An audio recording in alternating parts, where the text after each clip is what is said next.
QAnon'ın birçok destekçisine göre bunların hiçbirinin olmaması gerekiyordu. Joe Biden, Amerika Birleşik Devletleri'nin 46. başkanı olarak göreve başlamamalıydı. Onun yerine ordu Trump'ı iktidarda tutmak için devreye girmeliydi. Bu gerçekleşmediğinde QAnon topluluğu hayal kırıklığı, kafa karışıklığı ve öfkeyle tepki verdi.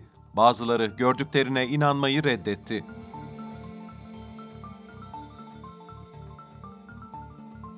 Right after Biden was inaugurated, you saw a lot of anger, a lot of feelings of betrayal, a lot of people who sort of exclaimed, I'm done with this. I'm never going to believe in it again."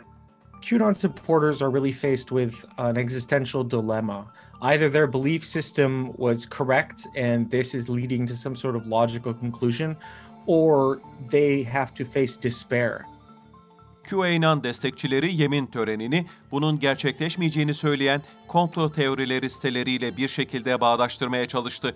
Onlar sadece alternatif gerçekliklerinin anlatısını uyarladılar ve bu sandığınızdan daha fazla insanın inandığı bir gerçeklik.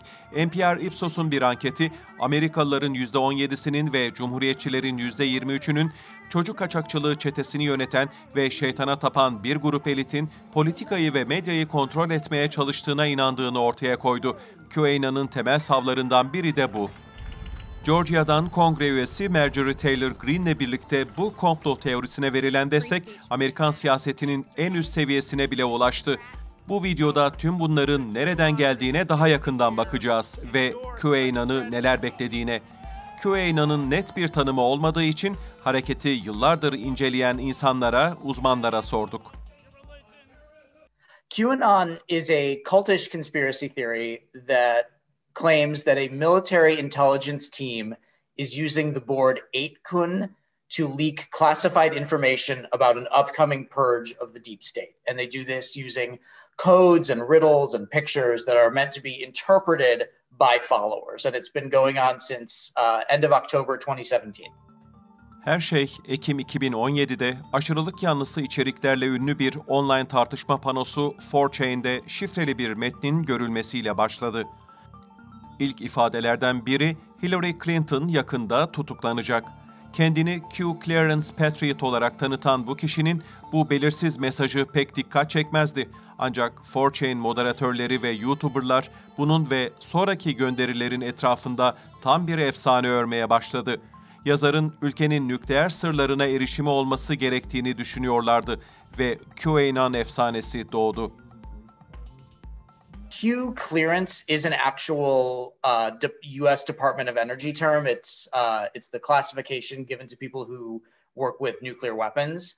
It has nothing at all to do with military intelligence, but it sounds cool. So I think whoever makes the posts picked it up because, hey, it sounds cool, it sounds mysterious, it's an easily brandable thing that we can run with.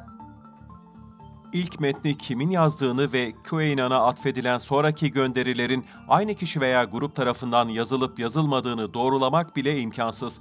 4chan'deki tüm yayınlar anonim. Ana QAnon gönderileri daha sonra 4chan'den 8chan gibi diğer panolara taşındı. Şimdiki adı ise 8kan. Öyleyse Q'nun temel mesajları nelerdir? Q'nun Q damlaları denen metinleri genellikle şifreli veya tamamen anlaşılmaz. Çoğunlukla cümlelerden veya sorulardan oluşuyor. Ancak QAnon takipçileri hepsini derin devlet aracılığıyla dünyayı kontrol ettiği söylenen karanlık, gizli bir elitin kapsayıcı bir mitiyle ilişkilendirdi. Bu asırlık antisemitik komplo teorilerinin unsurlarına sahip ve şimdi QAnon ideolojisinin temelini oluşturuyor. Ancak hareket, diğer komplo teorilerinin birçok ortak unsurunu da kapsayacak şekilde genişledi. QAnon'a inananlar için bu gizli seçkinlerle ve sözde derin devletle mücadelede ana figür Donald Trump. What matters is that Trump and Q, they are there to fight against something that's not just, it's not just bureaucratic, it's not just this, poorer version of government. It's the idea that what they're fighting against is a genuine evil, and they're responsible for making so many things in the world absolutely terrible. It ties into things like the idea that COVID's been manufactured.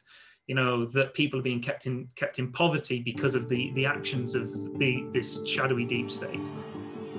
Trump'ın söylemi komplo teorileri için ideal bir üreme alanı yarattı. Unelected deep state operatives who defy the voters to push their own secret agendas are truly a threat to democracy itself. Ve Trump görevde olduğu sürece QAnon topluluğu attığı her adımı derin devletle savaşma iddiasının bir parçası olarak yorumlayabilirdi. Kaybedilen başkanlık seçimi büyük bir yenilgi oldu. Ancak Trump'ın yenilgisini kabul etmeyi reddetmesi harekete son bir itici güç verdi. Ta ki Joe Biden barışçıl bir şekilde Amerikan başkanı olarak göreve gelene kadar. Peki QAnon için sırada ne var? Trump'ın görevini tamamlamak için iktidarda kalacağına dair tahminlerin yanlış olduğu ortaya çıktığına göre şimdi her şey sona erecek mi? Some of these supporters who are really disappointed now and they feel betrayed, some of them are reflecting, did I really spoil my last 3.5 years believing in this ideology and nothing of this is true? And on the other hand, of course, there's a group, as it's always in conspiracy ideologies, who say, no, it's still the plan. It's all very fine. And at the moment, this is, as I said, interesting to watch. But of course, there's always a danger that these people stop talking at one point and then think they have to act. And if they think they have to act, they could also act violently, as we know. And this is a big fear for the next months to watch. Birçok QAnon destekçisi şiddete başvurmaktan kaçınmadıklarını zaten kanıtladı. 6 Ocak'ta bir grup öfkeli Trump destekçisi Washington DC'deki Kongre binasına baskın düzenlediğinde kalabalıkta çok sayıda Q bayrağı görüldü. Boynuzlu ve kürklü şapka giyen Jake Angeli gibi tanınmış figürler QAnon dünyasının bir parçasıydı. Kongre polisi tarafından vurularak ölen 35 yaşındaki Ashley Elizabeth Babbitt de QAnon'ın takipçisiydi ve önceki gün fırtına geldi diye tweet atmıştı. Kongre binasının fırtınası, QAnon destekçilerinin umduğu seçim sonucunun tersine dönmesini sağlamadı. Ancak uzmanlar bunun hareketin sonunu getirme ihtimalinin düşük olduğunu söylüyor. I think it's probably too soon to tell exactly what will happen, but I can tell you that the people who believe in this are going to continue to believe it. The sort of classic conspiracy theories are always about a sort of vast string pulling group doing terrible things to you. Where Q was different is that it gave you a way to fight back. And that way still exists of making videos, making memes, decoding the signs and the communications that are done in public. That's not going to change. Some of the ideas of we can, send out a tweet and destroy the deep state, that is going to change. And I don't know exactly where that'll land, but the basic beliefs are still going to be the same. Elbette hareketin uyum sağlaması gerekecek. Beyaz Saray'daki Joe Biden'la Q evreninde Trump'ın rolü tehlikede. Trump might no longer be the center of the spectacle. He might not be the face they see on television. People have coped in this in several ways. Obviously, they've the idea that Biden is in on this, either in a way where he's turning himself in the long run, or in a way where he is actually just a kind of implanted agent for this broader storm, this movement that they see happening. So there's going to be a lot of mental adaptations, I think, to the situation as it stands. Ve Trump'ın anlatıdaki rolünün çarpıtılması gerekse de hikayenin diğer unsurları 2021'de COVID-19 gibi devam edecek.